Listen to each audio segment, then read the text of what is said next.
naturaleza. ¿Qué cosa es esa? Haciendo una vida de mierda basada en el vicio de lo que acumulo, sin más perspectivas que salvarnos nuestros propios culos. Haciendo puros cálculos, duros, nulos, andróginos. A ver cuál es la mejor forma de cagar y sacar provecho del prójimo. Parece que es científico, esto te suena trágico. Responde a cualquier parte del planeta o límite geográfico.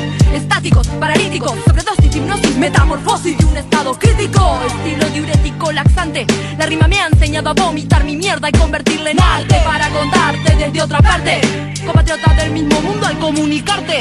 Luego salmo ya así, me ven queriendo entrar con este estilo rapeando a cada paso voy derrumbando muros, llevando conmigo el don de mis palabras para que se queden contigo. Y con este abracadabra introducirme por tu oído. Que el rap por estos días, amigo, se ha convertido en la guía protectora de los que estaban perdidos desde el momento que han nacido. Ha trascendido, sobrevivido y fue creciendo lento. Lo seguro un movimiento. Ahora